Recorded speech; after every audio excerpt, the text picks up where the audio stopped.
Después de ese prolegómeno, entonces arranquemos a hablar de la revolución agrícola, donde lo habíamos dejado. Entonces, vean ustedes esta situación. En el régimen feudal en Europa, aquí estamos hablando del siglo XII en adelante, la agricultura básicamente tenía tres características. Lo primero es que era extensivo. ¿Extensivo qué quiere decir? Pues que si yo quiero producir más trigo, pues tengo que cultivar más tierra. No puedo cultivarla mejor. Entonces, necesitaba expandir la frontera agrícola. Eso obviamente presentaba el reto de que la tierra no era infinita. Entonces, iban a ir agotando cada vez más tierras, cada vez más tierras, cada vez más tierras. Ese es el primer problema. El siguiente problema es que las nuevas tierras no eran necesariamente más fértiles o más productivas que las viejas tierras. Pues lo lógico cuando uno está montando un asentamiento humano es montarlo en tierra fértil y que está al lado de agua. Si yo encuentro tierra infértil, pues mal haría yo en hacer una ciudad, por lo menos al principio, a menos de que cuente con otros recursos que son indispensables. Por ejemplo, pueblos comerciales al lado de una montaña que tenga mucho oro, que tenga mucha plata, pero eso va a ser otro problema. Pero la mayoría de asentamientos humanos han sido construidos, han sido fundados cerca del agua y cerca de tierras fértiles, pues porque hay que comer y hay que beber. Eso quiere decir que, por definición, las tierras que están alejadas de las ciudades son tierras menos fértiles. Y es hacia allá, hacia donde se expande la frontera agrícola. Otras características que tienen, y no, esta no es una clase de agricultura, pero sí es importante saberlo, son tierras de monocultivo. Se enfocan en producir una cosecha, solo una cosecha y nada más que una cosecha. Y pensemos, por ejemplo, en Europa, trigo, o centeno, o cebada, esas son o avena, esos son los cereales de monocultivo. Ahora, imagínense la dieta si su país es un país de monocultivo. Pues no debe ser una cosa muy variada, no debe ser una cosa muy diversa. Siempre será o pan de centeno, o pan de trigo, o pan de cebada, y ya está. Eh, y cuando uno piensa en capital agrícola, cuando uno piensa en dotación agrícola para el campo, pues siglo XII difícilmente vamos a tener un ordeño eléctrico. Lo más que uno puede tener es un molino para moler el grano y hacer harina y poder hacer el pan. Unos aserraderos, que son los lugares donde se procesa, digamos, donde se corta y se pule la madera. Y unos arados para hacer los surcos en la tierra. Ahora, lejos de estar en un mundo mecanizado, pues las fuentes de energía que usan, el viento, la leña si toca quemar alguna cosa, el carbón vegetal, no el carbón mineral, animales, el ser humano y uno que falta por poner ahí, el agua de los ríos. El molino podría ser de viento o podría ser de agua, pero ya está. O sea, la agricultura no tiene mucho más que verle en este momento, digamos, en el régimen feudal. Entonces, ¿cuáles son los primeros pasos de avance hacia una revolución agrícola que de verdad tenga sentido? Lo primero, la organización.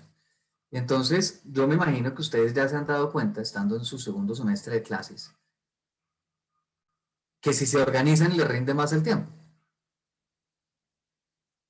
¿Sí o no? O Sí, todos profe. van por ahí por la vida desordenados. A ver, Pablo, ¿cómo es su organización para estudiar? Cuente pues. Pues yo, por ejemplo, Ujú, el viernes cuando termino clases, en una hojita ujú. saco todos mis trabajos que tengo para la próxima semana. Ajá. Entonces, primero hago los de lunes, los que son pues para más urgentes, y ya ahí a Ajá. medida del tiempo los organizo como por importancia, los que más me demandan más tiempo. Ok. Listo, esa es una forma de organización. ¿Alguien tiene una diferente?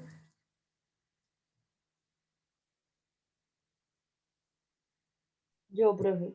A ver, cuéntame, Melanie, ¿qué haces tú? Es como mental, profe, para sacar las tareas como más eficiente y rápido. Ujú, Comienzo con las tareas del miércoles. Entonces, a medida que va avanzando el tiempo, tengo que entregar las del lunes primero, ¿no?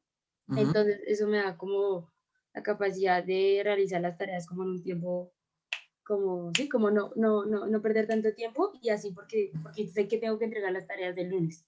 Entonces empiezo como un día después y así. Ok. O sea, es una forma de tener más tiempo. Exacto, así el lunes Ok. llega, el martes yo no tengo que hacer tarea, entonces más relajado. ¿Alguno de ustedes tiene un método de organización que sea todo lo contrario? Lo voy a dejar para el último minuto porque yo solamente puedo trabajar bajo presión. Lastimosamente a mí me pasa eso.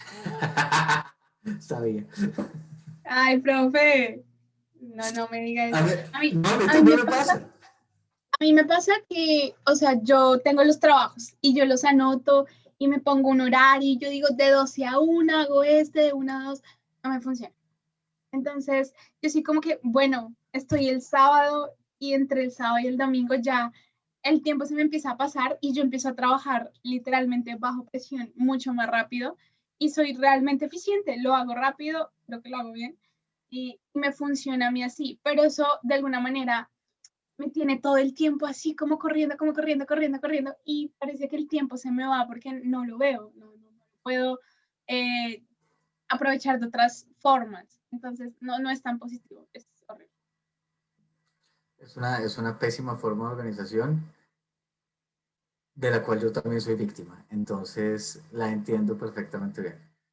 Porque uno no pierde tiempo, simplemente siempre está alcanzado. Pero en la agricultura pasa algo similar. Y yo sé que les suena rarísimo lo que voy a decir, pero venga, les muestro esto. La tierra se cansa. Eso es lo primero sobre lo que uno tiene que trabajar. La tierra se cansa. Si yo le siembro la tierra cebada este año y el año entrante vuelvo y le siembro cebada y el año entrante vuelvo y le siembro cebada, rendimientos marginales decrecientes, ¿se acuerdan? Por allá en algún momento de la clase pasada se dijo. Se reflejan ahí y cada cosecha de cebada va a ser peor que la anterior. Entonces, lo primero que descubrieron por allá en el siglo X, o sea, hace más o menos 1000 años, es, pero yo puedo dejar a la tierra descansar.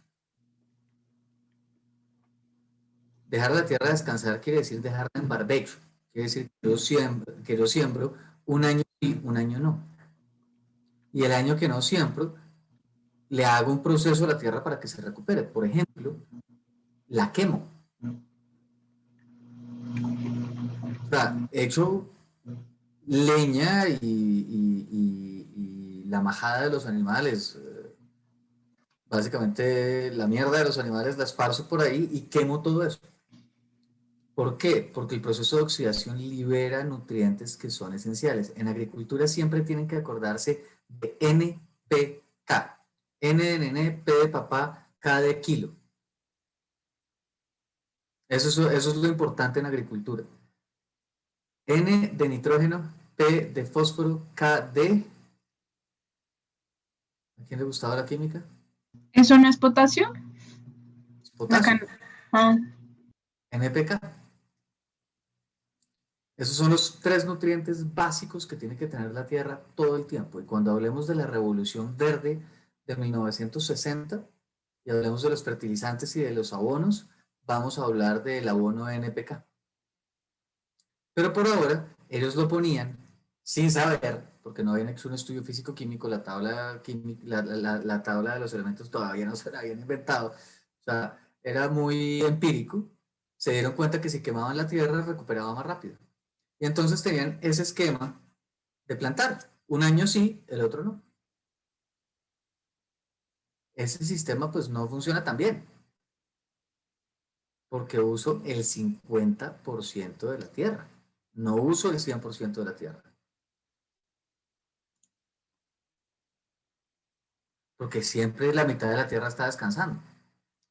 Entonces, ese es más o menos el mundo en el que estaban hasta el siglo XII, siglo XIII, y después dicen, oiga, venga, ¿y si hicieron un trienal que describen las lecturas, pero terminaron en este es el sistema del siglo XVIII, que se llama el sistema Norfolk, en el que dicen, venga, venga, venga, coja la tierra y pártala en 4.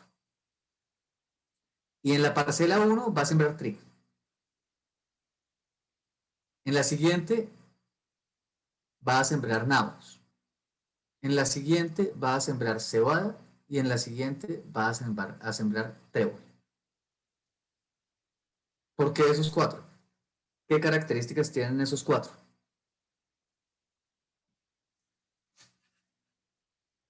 Profe, ¿esto es historia financiera o botánica?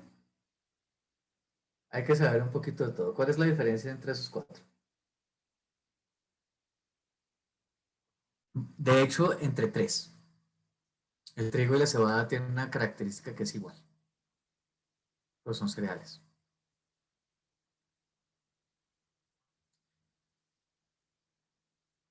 El trigo y la cebada tienen una raíz cortica.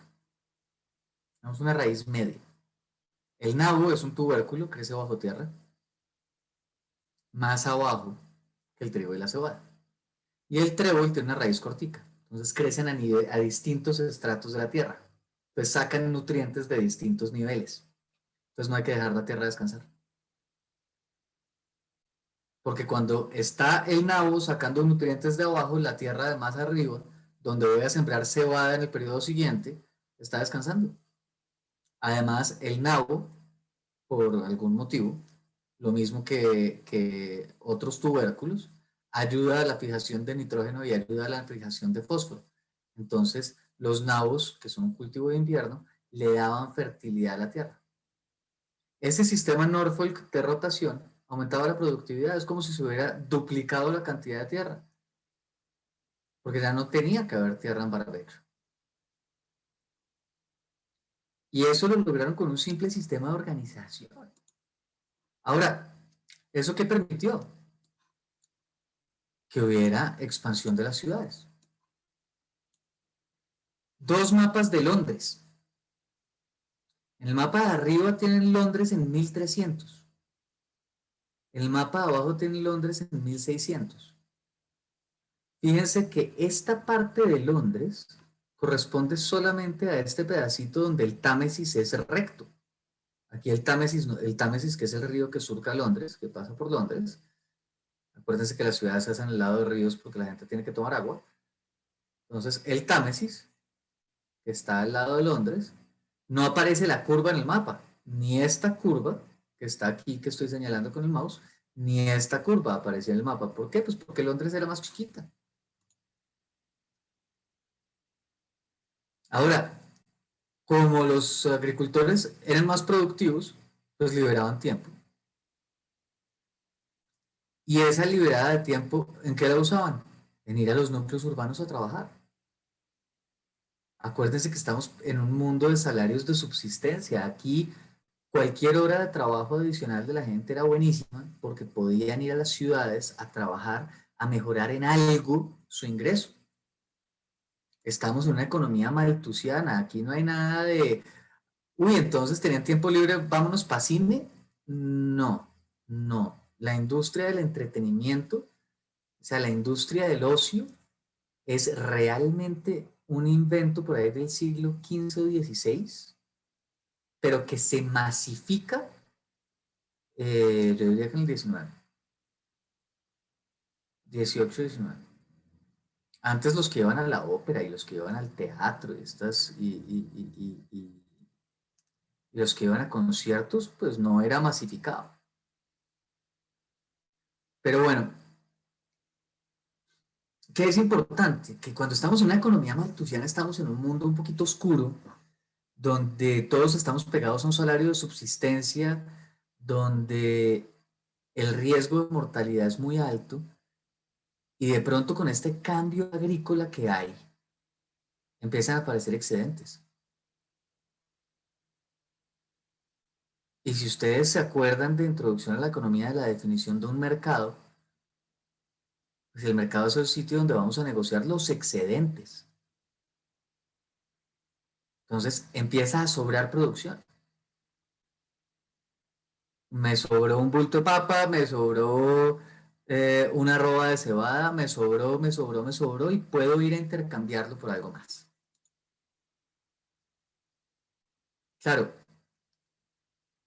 cuando uno quiere realizar un intercambio, primero puede hacerlo por trueque y lo hace con el vecino. Entonces, yo este año sembré cebada y mi vecino sembró nabos, pues yo le cambio cebada por nabos. Pero si me sobra un poquito más, de pronto tengo que ir al mercado, ya de pronto no encuentro con quién hacer trueque o no encuentro cómo hacer un trueque con lo que yo quiero comprar. Y ahí es donde la moneda, el dinero, se vuelve importante, se vuelve una forma de hacer transacciones entre personas. Yo vendo mi cebada, me dan moneda y yo con esa moneda voy y compro lo que quiero. Un pedazo de carne. Listo. Entonces, hay excedentes, hay mercados primigenios, están comenzando. No se hagan la idea de que esto era Corabastos, tampoco. Porque, ¿cuál es la diferencia entre Corabastos y este mercado del que estamos hablando? Que a Corabastos va gente que produce para vender.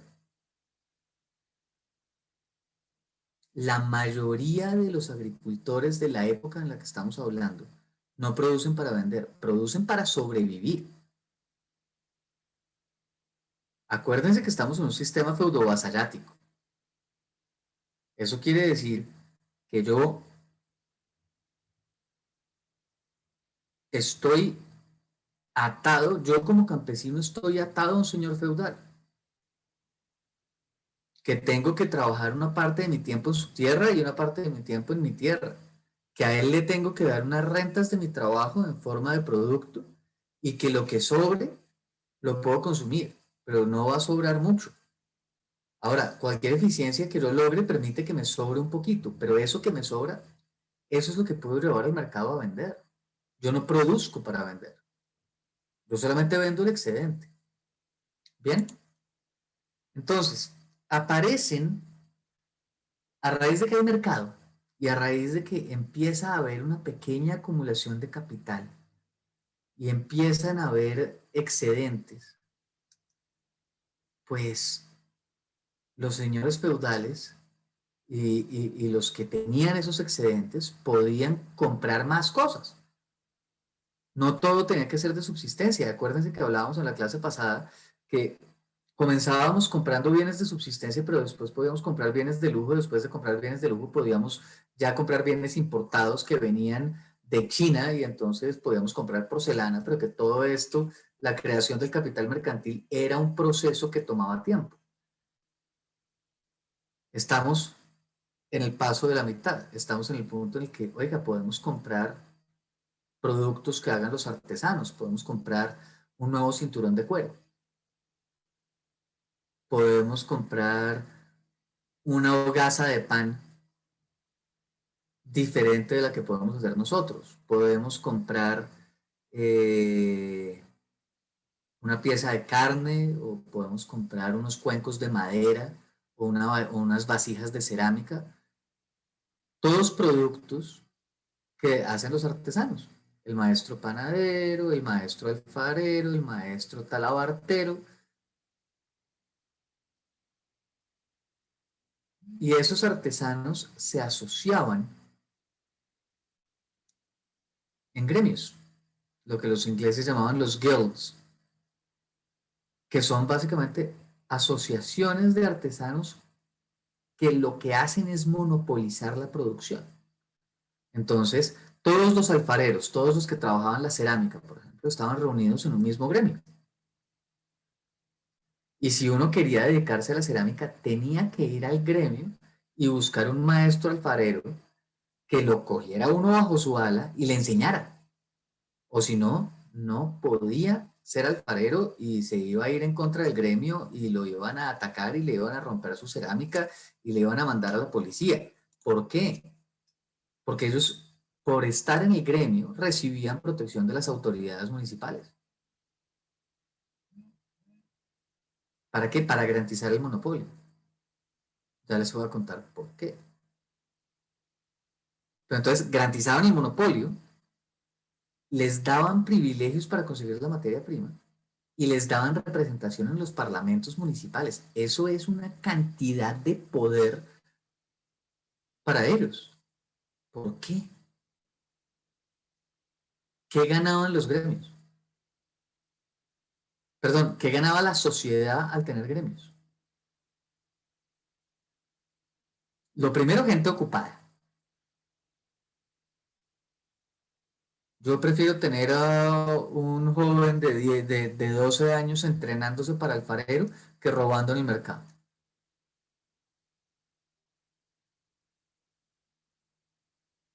Lo segundo, generaban dinámica económica. Y si eran buenos alfareros o eran buenos panaderos o eran buenos talabarteros, iban a venir de más lejos a comprar los productos. Pero lo chévere de la dinámica económica no es solamente eso. La dinámica económica, y esto grábenselo porque es ley desde aquel tiempo hasta hoy.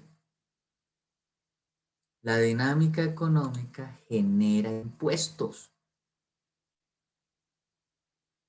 Y yo prefiero que el maestro alfarero venda 20 vasijas sobre las que yo puedo cobrar impuestos a que venda solo 10. Entonces, ¿qué recibía el señor feudal y qué recibían las autoridades a cambio de todo eso que daban? Plata, impuestos. Entonces los gremios se vuelven muy importantes. Tan importantes que obtienen poder legislativo y empiezan a representar gente, o pues no representar, esto no es una democracia representativa, pero sí empiezan a tener puestos en los parlamentos municipales. Puestos a los que se atornillan y de los que se vuelven muy difíciles de sacar. Y entonces los poderes políticos que no eran los gremios, pues empiezan a pelearles y empiezan a tratar de sacarlos del poder. Y ganan muchos enemigos. Ahora, esto no es una cosa distante y alejada de la realidad. Es algo que hoy en día nos afecta. ¿Ustedes han oído hablar de FENALCO?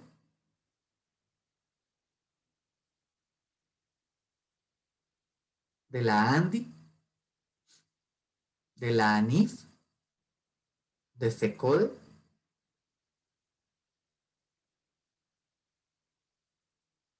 Todo parte de esto. Son reuniones de personas que se dedican a un mismo oficio, que buscan poder político y que buscan avanzar una agenda en el sector público, que quieren recibir unos beneficios y que a cambio están dispuestos a generarle unas ganancias o unas utilidades a los poderes públicos. De pronto no es exactamente esto que estoy describiendo el caso de FENALCO o el caso de FECODE, pero ¿cómo es de importante para un presidente o un candidato a la presidencia contar con el apoyo de los profesores? O contar con el apoyo de los industriales, si estamos hablando de la ANDI. O contar con el apoyo de los comerciantes, si estamos hablando de FENALCO. Como aquí no estamos en un mundo democrático, digamos en esta época preindustrial, pues no es el tema del voto lo que les importa, pero sí es el tema del recaudo de impuestos y de mantener a la población ocupada. Y ustedes no se han dado cuenta de quiénes son los principales opositores de las cuarentenas y de los encierros y de los aislamientos de los que nos hemos visto abocados en este último año. ¿Quiénes son los que más pelean? ¿Quiénes son los que más salen en los noticieros quejándose y peleando?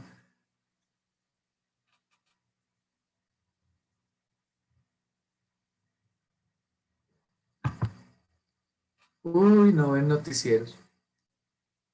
Los empresarios, quizá, las grandes industrias. Las grandes industrias, o sea, la ANDI, la Asociación Nacional de Industriales, FENALCO, la Federación Nacional de Comerciantes, todos gremios. Entonces, comenzaron ahí. Y la lógica no ha cambiado demasiado. Es una lógica absolutamente transaccional. Nos asociamos, conseguimos poder y al conseguir poder podemos negociar y podemos hacer lobby. Listo. Tan cierto en el siglo XII como hoy. Ahora, se ganaron un enemigo hartísimo, que es ese señor que está en la foto. Pues que es un cuadro. ¿Saben quién es ese señor?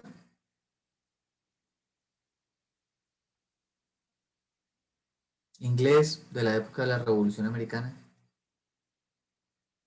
Escribió un libro que se los puso en alguna diapositiva. Ya había salido.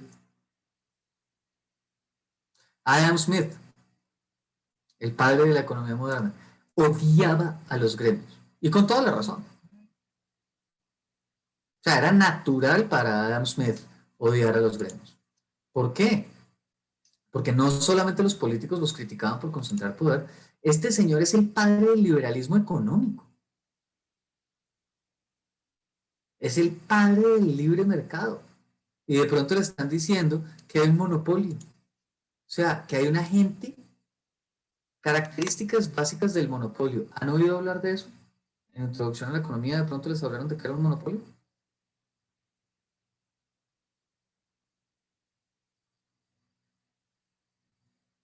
Creo que la producción de un bien está en manos de unos pocos. Entonces, tienen como la facilidad de establecer los precios porque no hay competencia. ¿Listo? Suficientísimo. No es en las manos de unos pocos, es en las manos de uno. Mono. Mono, el prefijo por uno. Si son unos pocos, es un oligopolio. Aquí el gremio, aunque está compuesto por muchos artesanos, se comporta como un monopolio.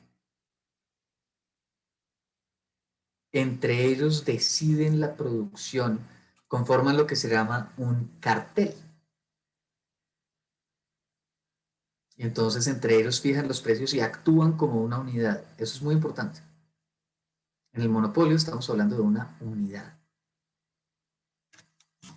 Y esa unidad pues, puede fijar el precio que quiera. Y estamos en economía. Y aquí dijimos que es mejor ser rico que pobre. Y es mejor ser alentado que enfermo y es mejor ser bonito que feo. Esos son los criterios básicos de la gente racional. Entonces, si es mejor ser rico que pobre, pues si yo puedo cobrar más, voy a cobrar más. ¿Sí o no?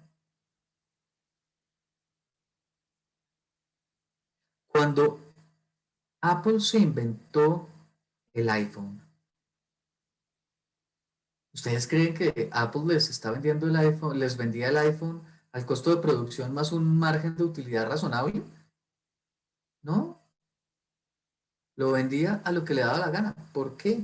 Pues porque era el único. Era el único que lo producía. Esa es una ventaja gigante del monopolio.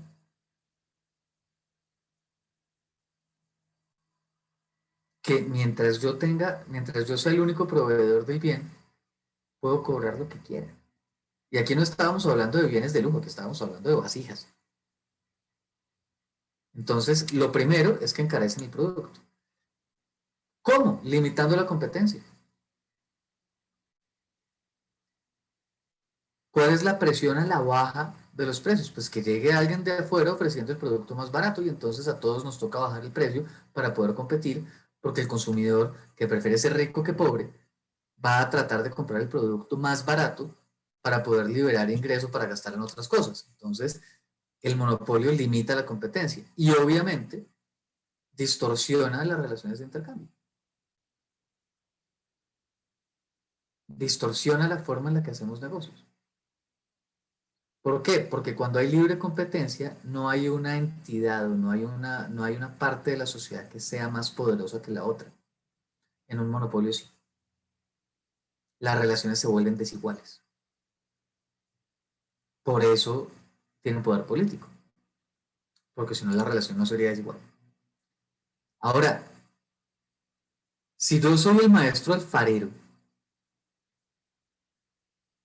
yo hago la vasija desde comprar la arcilla hasta sacarla del horno. Aquí no hay división del trabajo. Es todo lo contrario. Yo soy el artesano y al ser el artesano yo soy el que le da forma a la vasija y yo soy el que la deja secar o yo soy el que la mete al horno. No sé, la experta en cerámica es mi mamá, que hizo, después de estudiar Bellas Artes, hizo una especialidad en cerámica y por eso yo trato de hacer parecer que sea algo del tema. Sé que es un proceso complicado y sé que un maestro alfarero llevaría la cerámica desde que es greda manipulable hasta que es una vasija terminada. Y tendría que pasarla por todas las fases del proceso. Adam Smith se cogería la cabeza a dos manos y diría, pero ¿qué es esa forma tan absurda de trabajar cuando usted puede tener una persona amasando arcilla todo el día, otra persona haciendo vasijas todo el día, otra persona pintando las vasijas todo el día y otra persona metiéndolas y sacándolas del horno todo el día? Y ya. Y sería mucho más eficiente y sería mucho más productivo. Entonces lo que dice es, al limitar la división del trabajo, está reduciendo la productividad. Y al reducir la productividad, pues, no implementan cambio técnico. Imagínese donde yo le pudiera decir que en vez de formar la vasija con las manos hay un molde en el que usted puede bajar una palanca todo el tiempo y en vez de producir 10 vasijas al día va a producir 150 o 500. Pero dentro de los gremios eso no estaba contemplado. Entonces, ¿alguno de ustedes se sabe la historia de la fábrica de alfileres de Adam Smith? No, profe. ¿No? No. De tarea. Eso es chévere. Adam Smith Ok. explica la división del trabajo. Un ejemplo de una fábrica de alfileres. Está en La riqueza de las naciones, el libro de La riqueza de las naciones. Lo encuentran en PDF, en el idioma en el que se lo quieran leer. Busquen ese ejemplo. Y alguien me lo cuenta en la clase entrante si quieren. O sea, ni tiene nota y probablemente no me va a acordar. Entonces, pero péguenle una revisada. El tema de la división del trabajo, como él la describe, por lo menos, es un tema muy interesante. Entonces, ¿qué era lo que pasaba en esta época de los gremios y del comienzo de generación de excedentes? Pues mayoritariamente en Inglaterra y en Holanda, esto no pasaba mucho en España ni en Italia, estamos hablando del norte de Europa. En los domicilios de los campesinos lo que hacían en el tiempo libre era producir paño. Y eran esta protoindustria, era esta industria rural de las casas en la que trabajaban de forma manual, usaban maquinaria súper rudimentaria, pero producían paño porque el paño era una cosa que siempre se necesitaba. La gente siempre se tenía que vestir. Y la ropa, cuando uno trabajaba el campo, pues se rasgaba, se rompía y tocaba hacerle remiendos, pero también tocaba cambiarla de vez en cuando. Entonces, de lo que más se demandaba en los centros urbanos era precisamente el paño. Ahora, obviamente, esto es un negocio de volumen, no es un negocio de margen. Entonces, para ganar dinero, yo tenía que vender mucha cantidad. Para todos mis amigos, futuros colegas financieros, ¿es clara la diferencia entre un negocio de margen y un negocio de volumen?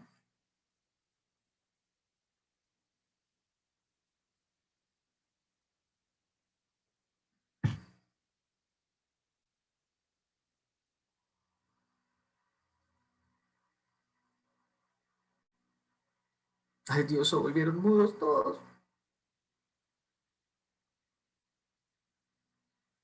A ver, democráticamente. Melanie. Hola. ¿Qué dijiste? ¿Sabes cuál es la diferencia entre un negocio de volumen y un negocio de margen? Eh, ¿A qué te suena? Como el campo, el de volumen pues es más amplio, el de Ah, margen está ahí al límite, como pequeño o algo así. no, no.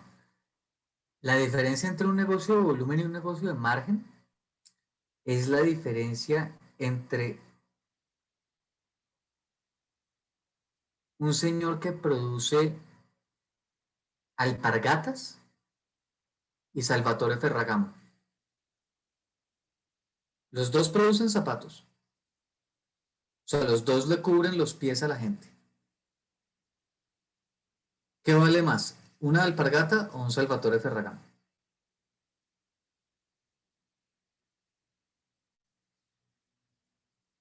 Un Salvatore. Un Salvatore, sí. Es una marca italiana elegantísima. Y tiene una característica muy particular, es que un par de zapatos puede costar 600, 700 euros. Ahora, el cuero vale lo que vale el cuero. No es muy caro. La fabricación tampoco es tan cara. Ellos tienen un modelo, unos diseños muy especiales y muy particulares, sí, y pueden hacerlos incluso a mano si quisieran.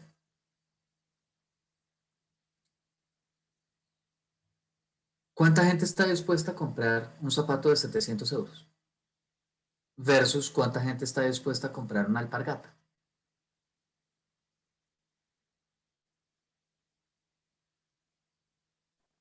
Entonces podría decirse, profe, que el mercado de margen va enfocado a, pues, obtener un margen de ganancia mucho mayor. Y el Es mercado otro es tratar de obtener esa ganancia, pero a través de una producción masiva. exactamente esa es la diferencia. En el negocio de margen yo vendo poquitas unidades, pero con una ganancia, con una utilidad por unidad muy grande. Eso es lo que hace Salvatore Ferragamo. Se ganarán 400, 500 euros por cada zapato. No tienen que vender tantos zapatos. El vendedor de alpargatas se ganará 1000, 1500 pesos por alpargata. Para ganarse los mismos 600, 700, los mismos 500 euros, tiene que vender muchísimas alpargatas. Se vuelve un negocio de volumen. El paño y en general todos los negocios de la protoindustria y de la producción doméstica de esta época es un negocio de margen. Perdón, es un negocio de volumen. Tenían que vender cantidades muy grandes. Lo bueno, ¿qué tiene de bueno toda esta dinámica? Pues que la gente, en vez de dedicar tiempo al ocio, se metía a trabajar en sus casas, en hilar, en hacer el hilo y en hacer los paños y la ordimbre y toda esta historia. Claro, las familias trabajaban cada vez más y había menos dedicación al ocio y eso permitía que complementaran su ingreso y que mejoraran su calidad de vida. Eso era buenísimo. Ahora, tenía una cosa mala. Y es que si yo quiero hacer una producción masiva de lana, pues necesito algún tipo de capital de trabajo, de capital, de bien de capital. Necesito un telar grande o necesito un telar que tenga alguna forma de mecanización con agua y eso es caro. Entonces, ¿qué hacían? Pues recurrían a crédito o que les prestaran los equipos. Pero pues si yo tengo un equipo que voy a prestar, pues voy a cobrarlo caro. Entonces los que prestaban los equipos o los que prestaban el capital se quedaban con el grueso de la producción y entonces ya La renta de la tierra la expropiaba el terrateniente y la renta del capital la expropiaba el capitalista. Listo. Para terminar esta historia de la revolución agrícola y la rotura del texto maltusiano, tenemos que hablar de la división norte-sur, no la división norte-sur, digamos Estados Unidos, América, no, la vamos a ver al interior de Europa primero. Pero antes de eso, hagamos un descansito, 5 minutos.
Bueno, Europa creo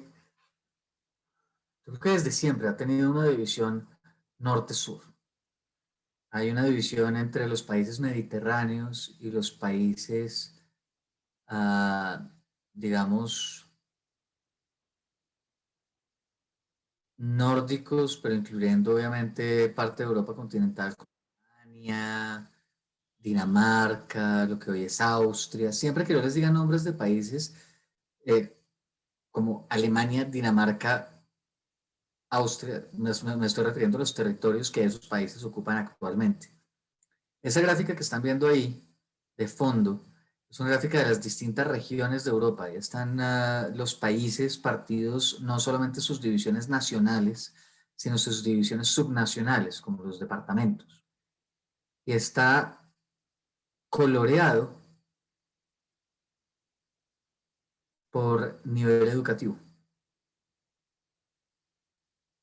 O sea, nivel educativo de la población. Azul, los colores donde está la gente más intensamente educada. Naranja, los colores donde está la gente menos intensamente educada. Obviamente, dentro de un nivel de educación muy bueno, como puede ser en general el nivel de Europa, tienen regiones que son bastante menos educadas y regiones que son bastante más educadas. Bien. Hablemos un poco de Europa. Todo va bien. O sea, la tendencia del crecimiento europeo y la tendencia histórica hacia donde uno creía que debería ir la historia europea cambió en 1453. ¿Qué estaba pasando antes? Antes, las ciudades portuarias del Mediterráneo crecían. Marsella, Roma, Barcelona, Venecia eran ciudades portuarias que eran muy importantes y el comercio mediterráneo era lo que estaba liderando el proceso de crecimiento europeo. Además, todo el comercio venía de Asia.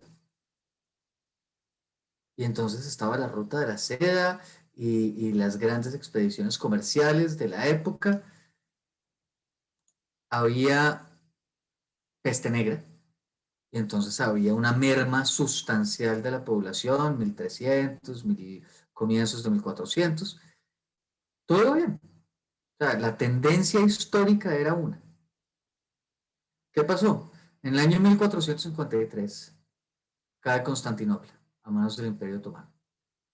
Es la caída del Imperio Bizantino.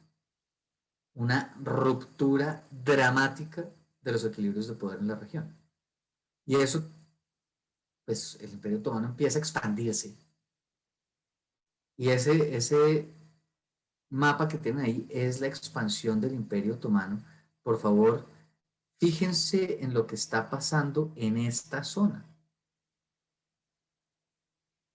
Esta zona, en moradito y anaranjado, están las adquisiciones de Mehmed II y de Selim I, y esto más oscuro es Suleiman el Magnífico. Ojo, estamos hablando que entre 1451 y 1566 habían llegado casi que hasta Viena y Varsovia. ¿Qué pasó con el comercio mediterráneo? Pues que lo alteraron dramáticamente. Cae el comercio mediterráneo. El modelo de agricultura extensiva está agotándose porque ya hay una recuperación demográfica de la peste, después de la peste negra. Entonces volvemos otra vez a la presión malthusiana. ¿Y eso qué hace? Pues que a la gente le toca mirar para el Atlántico. O sea, a los exploradores, a los comerciantes, les toca buscar una forma de salir del Mediterráneo porque el Mediterráneo está tomado, está ocupado. Y aparecen los viajes del descubrimiento. De esto ya nosotros hablamos cuando hablamos de la gran divergencia, pero lo importante es que salen de este terruño y España, Portugal, Francia, Holanda e Inglaterra deciden irse a dar un paseo por el mundo y descubren que esto es largo y ancho. Pero no lo descubren igual. O sea, los españoles no colonizan igual que los ingleses.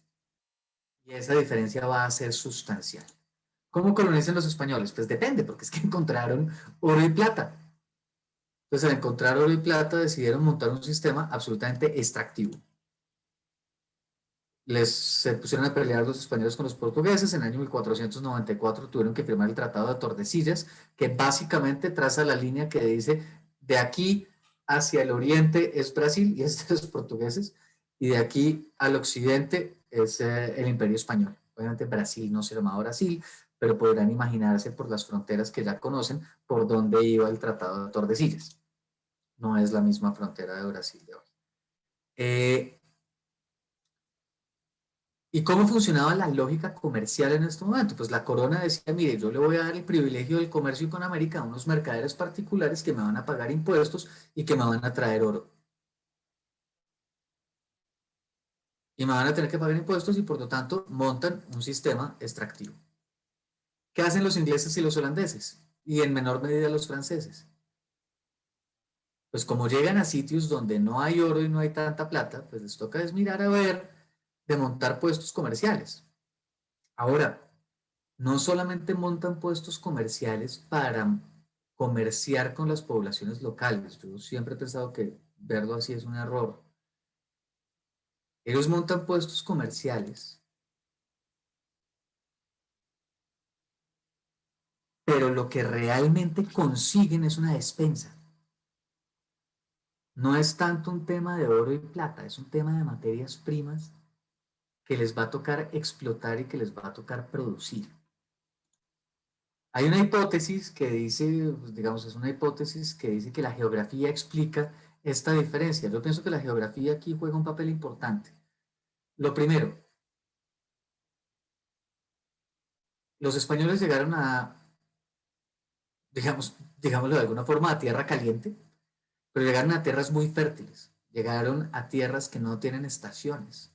Llegaron a una tierra donde ustedes echan una semilla y les sale una mata.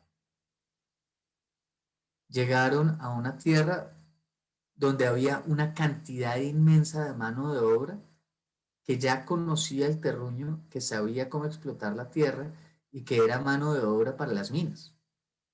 Entonces pudieron montar un sistema extractivo por las condiciones geográficas. Los que llegaron al Mayflower y los que montaron Jamestown en Estados Unidos, que es la primera, pues en lo que hoy es Estados Unidos, que es la primera colonia, digamos, la primera ciudad que se funda, que fundan colonos ingleses, tenían que aguantar 3 meses de un crudo invierno, tenían que trabajar la tierra, tenían que explotar los recursos naturales para poder montar cualquier cosa. Entonces, eso obligó a que montaran un sistema de organización y a que montaran una estructura social mucho más parecida a la que tenían montada en Europa que lo que hicieron los españoles. Los españoles montaron un sistema extractivo completamente diferente del sistema español. Mejor dicho, la diferencia desde una perspectiva institucional es que los ingleses copiaron su estructura institucional, copiaron sus reglas del juego y los pusieron en Estados Unidos, pues en lo que hoy es Estados Unidos, mientras que los españoles y los portugueses no copiaron las reglas del juego, sino que pusieron un sistema en el que lo importante era sacar oro y plata para la metrópoli. Son dos formas de colonización completamente diferentes. Ahora, ¿alguien había visto alguna vez una foto de un caldo con costilla en una diapositiva? Justamente eso iba a preguntar, ¿qué hacía el caldo en la diapositiva?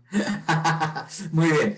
El caldo es que les quiero explicar un concepto económico, pero es un concepto que es mucho más fácil de explicar con un ejemplo. Ahora, necesito que aquí estemos todos despiertos y prendamos cámaras porque si no esto se va a volver aburridísimo. ¿Vale? Necesito que negocien entre ustedes. ¿Todos desayunaron?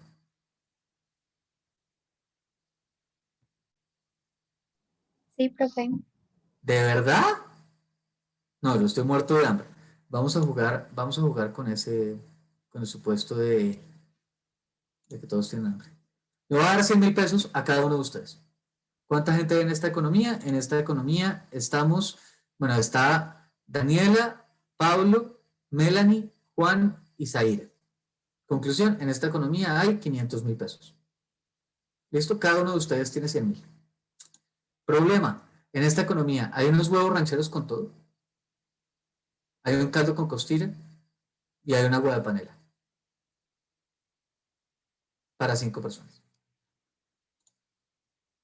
Y no se puede compartir. ¿Está bien?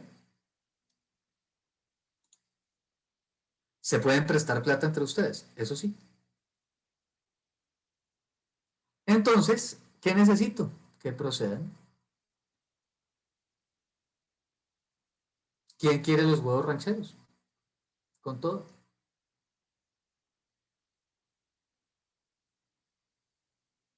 Hagamos una subasta.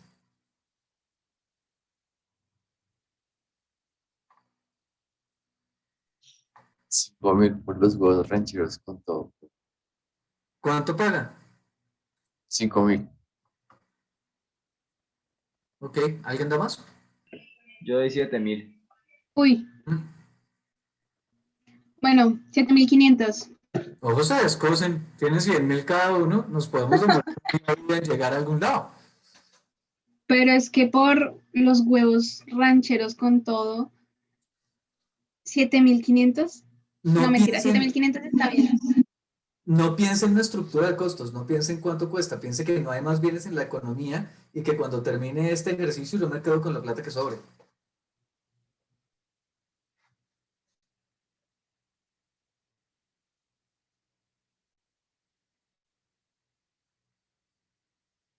Yo lo pienso de esta manera. Si ofrezco Ajá, mucho dinero de inmediatamente, se me van a ajá. empezar a sumar las posibilidades de ganar la subasta. Entonces, por eso hay que empezar suavecito. Ok, 7.500. 7.500 a la una. 7.500 a las dos. 10.000. Yo ofrezco 15.000. 15.000 Zaira. Ok, ¿qué más? 15.000 a la una. 15.500. Subiendo de 500 en 500 no va a llegar a ningún lado, Daniela.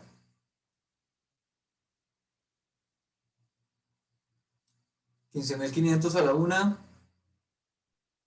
15.500 a las dos. 15.600. No jodas. 18.000. 18.000. Ok, 25.000. Uy, ok. Yo ofrezco 26.000. 26. Tengo hambre. Yo ofrezco 75.000. ¿Qué es eso, profe? Ah, fácil. Cuando 75 se, era. cu- sí, cuando se acabe el ejercicio, yo me voy a quedar con la plata que sobre y ustedes se van a quedar con hambre. Entonces yo ofrezco 30.000 por el caldo con costilla. No, pero es que estamos con los huevos. Así como... Ah, Y bueno. están 75.000. Mm, 75.000 a la una. 76.000. 76.000. O sea, Daniela quiere los huevos. Ahora, de 100 en 100, y vamos a llegar a 76.000 en un largo rato. Pero bueno, digamos que Daniela se queda con los huevos por 76.000 pesos y arrancamos con el caldo con costilla. Daniela, usted tiene 25.000 pesos, 24.000 pesos libres, ¿no? Entonces, caldo con costilla. Juan había dicho que 30.000. Yo doy 35. 35, seguimos. Yo doy 50. 50 Zaira. Ok, ¿qué más? 50 a la una. 50, 60. 60. 60 a la una. 60 a las dos. Yo doy 70. 75. 70. 75 Pablo. Ajá. Yo doy Pregunta, 80. ¿Qué? ¿pueden haber socios o algo así? Como Usted le puede ahí. Ah, prestar a alguien. yo quiero pedirle prestado a Daniela. 20.000. No, no te voy a prestar, tenemos que ser socios, por favor. Compartimos las No, porque ganancias. No se puede compartir. Ay, verdad. ¿Y qué obtengo yo si te presto el dinero? satisfacción personal. Ah, sí, no, como si alguien pudiera vivir de eso. Mm, Pero, ¿y yo por qué le prestaría dinero si no me lo va a poder devolver si solo tiene 100.000? Porque el profe se lo va a llevar al final del ejercicio. En el próximo periodo se los puede pagar, le puede pagar los intereses. Está bien, le voy a prestar la plata solo como de buena fe porque sé que no me los va a pagar. Ok. Entonces Juan tiene 124.000 pesos. ¿Cuánto vale ese caldo con costilla? Listo, vale 80.000.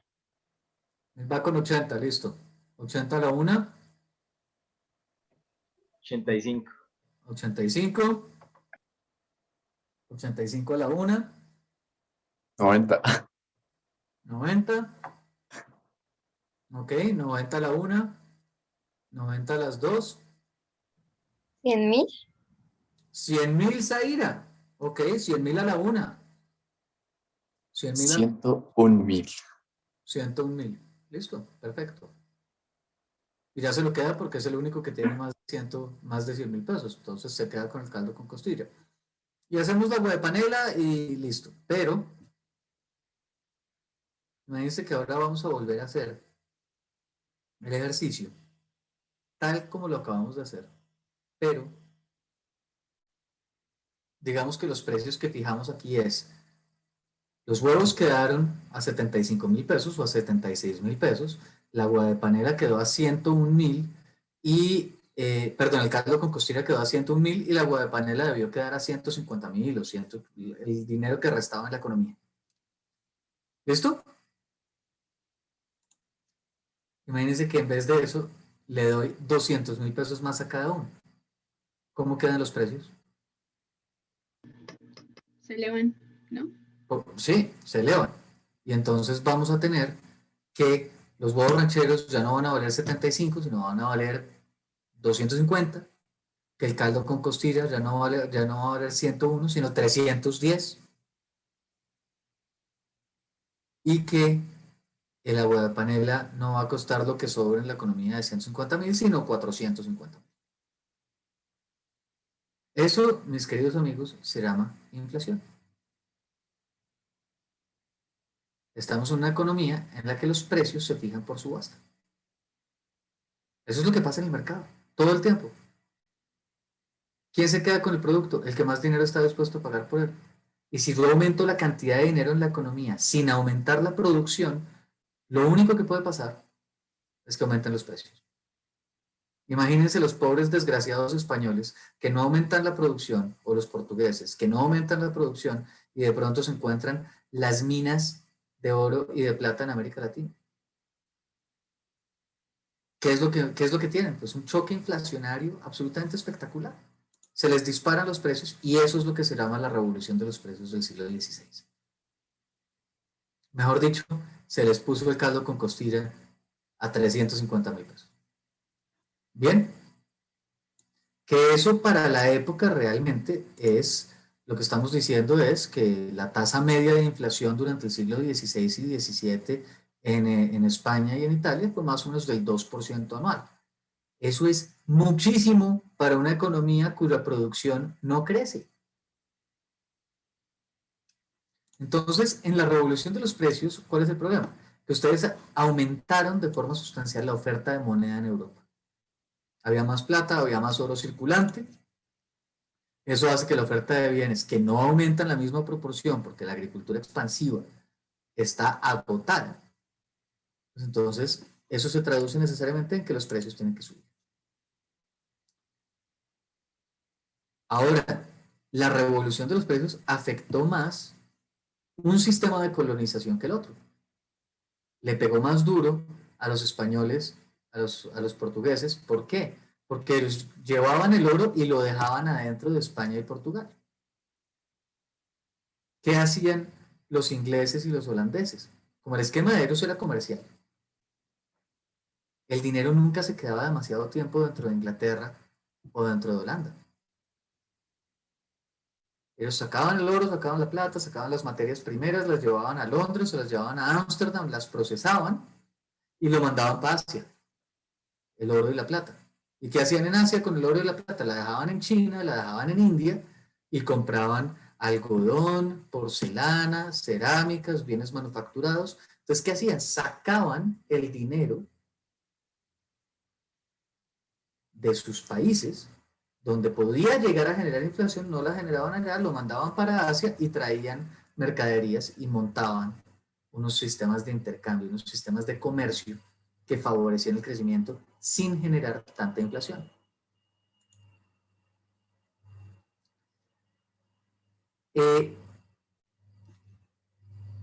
Ahora, esa inflación afectaba más a España, es decir, la inflación que había, como les decía, era desigual. Y era desigual porque en los países agrícolas, la frontera agrícola, perdón por la repetición, no podía crecer más. Y al no poder crecer más, hacía que los precios de los productos agrícolas subieran más. Y eso afectaba a los países agrícolas. Problema, esos países agrícolas le pegan al techo maltusiano, ¡pa! Los salarios reales vuelven a caer al nivel de subsistencia, las rentas de la tierra vuelven y aumentan, los terratenientes se enriquecen y ellos vuelven a enfrentarse otra vez a los frenos positivos. Este es el caso de España. El caso de Inglaterra, Francia y Holanda, como dejan que el oro fluya libremente y entienden que la riqueza viene del comercio, explotan las colonias, extraen materias primas, las procesan en la metrópoli y lo que hacen es generar una dinámica comercial. Y en esos países el mercader, el comerciante se vuelve muy importante. Y con la reforma protestante, la actividad comercial ya no solamente es legítima, sino que además dignifica. Y lo hacen por la mayor gloria de Dios. Ahora, la idea del aleteo de la mariposa es que hubiera pasado si, o sea, un pequeño evento hubiera podido cambiar la historia de la humanidad. Por ejemplo, si Colón se hubiera desviado al norte, no hubiera llegado a la Española, sino que hubiera llegado a lo que hoy es Boston, probablemente la historia sería completamente diferente. Pero fíjense que esas dos formas de colonización diferentes se tradujeron en dos realidades completamente opuestas. Y ojo a ese mapa. Ese mapa es el ingreso medio por habitante en las mismas regiones que les mostré de Europa en el primer mapa. ¿Y quiénes son los ricos y quiénes son los pobres? Hay una coincidencia muy bestia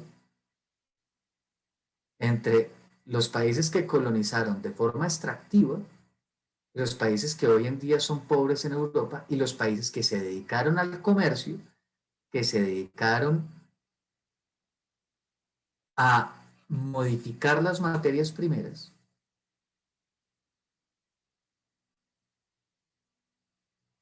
y en producir manufacturas. Entonces, dos formas de colonización diferentes, causadas por, en parte, el terreno al que llegaron, en parte, la estructura institucional de la que venían, terminan en que hoy Europa, y esto es 2017, tiene la misma división norte-sur que tenía en el siglo XIV. Mucho desarrollo económico y mucho crecimiento, pero la desigualdad se sigue presentando al interior del país. Eso es lo que llamamos la pequeña divergencia en Europa. Y esa pequeña divergencia persiste hasta hoy. ¿Qué sistema funcionó mejor? Pues bueno, teníamos el monopolio de Cádiz. Ese era el sistema español. Ellos le otorgaron las licencias de navegación, las licencias comerciales al monopolio de Cádiz, pero no alcanzó, o sea, no alcanzó para cubrir toda el área de América, todo lo que podía producir América, todo lo que podía enviar América a Europa, y entonces les tocó crear primero otros monopolios. No funcionaron, aunque se hicieron más compañías, la compañía de La Habana, no me pierden los nombres, bueno, la compañía de La Habana, entre otras, entre 1730 y 1740, y esas buscaban recomponer la flota mercante española para que pudieran cubrir todas las colonias y enviar todos los productos a España sin que se les metieran los ingleses o los holandeses, pero la competencia era demasiado fuerte. Primero, los ingleses tenían una mejor naval, eso lo primero, y tenían un sistema comercial probado. Y tenían un interés, tenían un incentivo para quedarse con las manufacturas porque se las iban a llevar a Londres, se las iban a llevar a Ámsterdam y las iban a procesar. Entonces, los ingleses, ¿qué hicieron? Se dieron cuenta de que estaban ganando la batalla comercial y que necesitaban las materias primas, redujeron los impuestos a las importaciones, los aranceles. Y subvencionaron, o sea, subsidiaron la exportación de manufacturas. Eso es lo que se llama el mercantilismo. Yo importo barato y exporto caro. Y ese negocio fue tan bueno que montaron algunas de las primeras compañías de riesgo compartido con el gobierno inglés. Capital compartido en que el gobierno inglés y privados ponían plata, montaban una compañía, el gobierno les daba un monopolio de navegación, las protegía con los Navigation Acts y con esas protecciones compartían las ganancias. Quiero ir un poco con la vaca amarrada porque pues yo era un comerciante pero tenía el respaldo de la Armada Británica, entonces pues nadie se quería meter conmigo. Digamos, nadie quería pelear conmigo. Y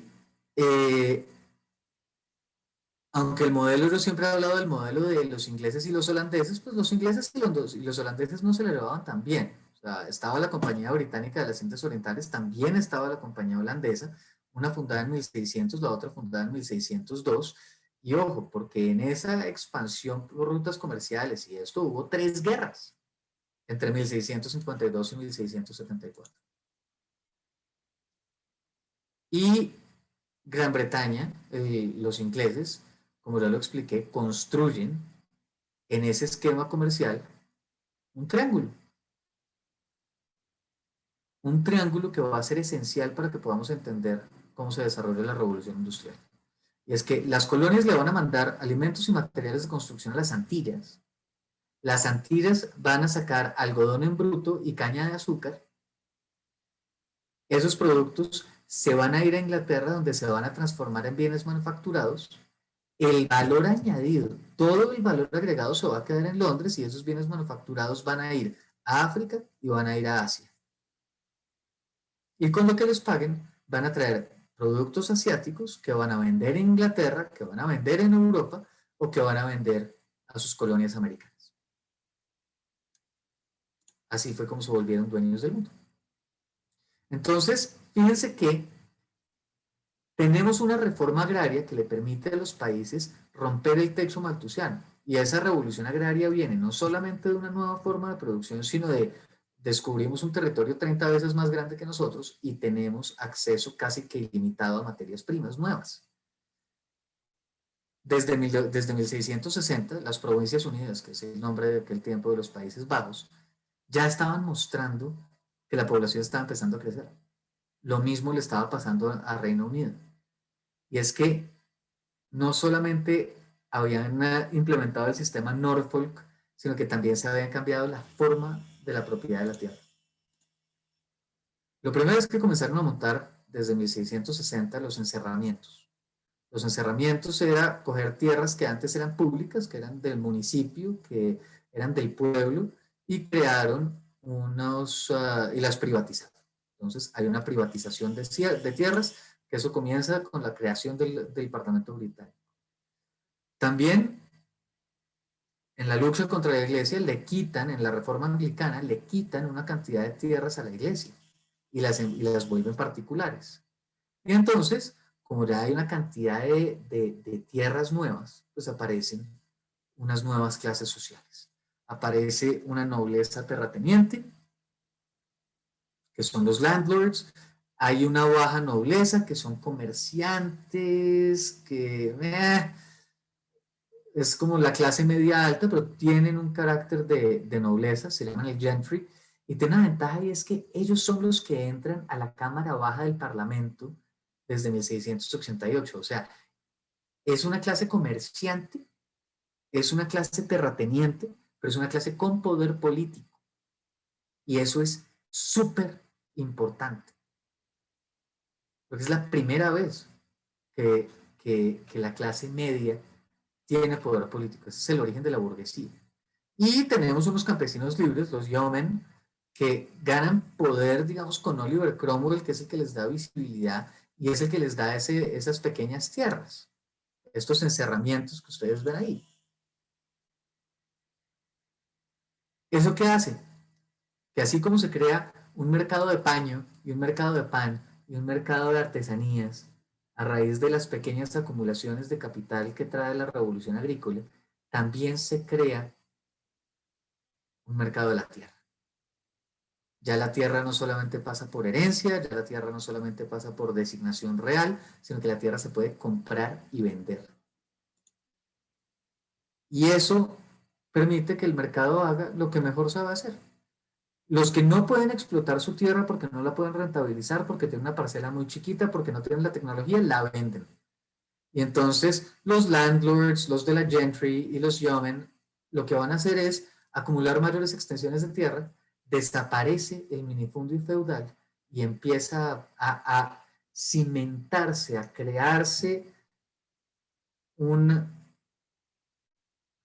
se empiezan a crear las condiciones para lo que va a ser la industria agrícola del siglo XIX. Dije, se crean las condiciones para lo que va a ser. No se crea la industria agrícola. Aquí estamos 1600, 1700, nos faltan 100 años. Pero entonces, claro, comienzan los arrendamientos de la tierra, porque hay encerramiento. Hay tierras comunes que se van a volver terrenos privados, que se pueden comprar, que se pueden vender, que se pueden arrendar. Y entonces el capital va a ir al que le puede volver más productivo. Entonces implementan un sistema de cultivos nuevos, que es el sistema Norfolk, y todo el mundo lo empieza a implementar porque genera mayor productividad y eso lo que hace es por fin romper el techo maltusiano en Inglaterra. Y ese es el momento en el que Gran Bretaña logra escapar de la trampa de la población. Y es cuando se ve que en 1750 tenían 6.2 millones de habitantes, en 1820 ya tenían 12 y en 1850 tenían 18. Eso es lo que explica que en los últimos 150 años la población de este planeta será multiplicado por 7. Cuando ese fenómeno se generaliza y va cogiendo cada vez más países, pues todos vamos rompiendo la trampa maltusiana. Y entonces uno ve, por ejemplo, que Naciones Unidas dice, no, es que en el año 2050 no va a haber suficiente comida para todos. Eso es un argumento maltusiano. Ellos están diciendo que nos va a volver a alcanzar la trampa maltusiana. Entonces, rompemos la trampa maltusiana y ojo, porque a Ricardo tampoco le va bien. Resulta que por la revolución agrícola, ahora una tierra más productiva, una tierra infértil podía ser más productiva que una tierra fértil si las formas de cultivo eran las adecuadas. ¿Eso qué hacía? Pues que yo ya no hago el pago por la tierra simplemente por su nivel de fertilidad, porque yo le puedo explotar mejor o peor. Como hay un mercado de la tierra, ahora yo hago el pago por la tierra antes de la cosecha. Yo arriendo la tierra a una suma fija y ya veré yo qué hago con eso. ¿Eso qué permite? Que yo pongo al terrateniente detrás del velo de la ignorancia. El terrateniente no sabe si yo voy a poder explotarla bien o mal, no sabe si el clima me va a favorecer o no me va a favorecer, ya no se puede apropiar del beneficio. Ya le toca aguantarse su pago de su arrendamiento y cobrar lo más que pueda, pero si yo soy un muy buen agricultor, el excedente se vuelve mío. Ya el terrateniente no se apropia del beneficio de la tierra. Ya se lo apropia el agricultor. ¿Y eso qué permite? La acumulación de capital.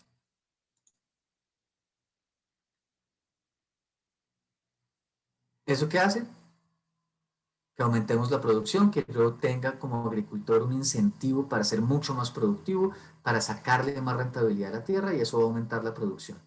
Cuando aumentamos la producción, los salarios aumentan, esto se vuelve más atractivo y la tasa de natalidad va a aumentar y acabamos con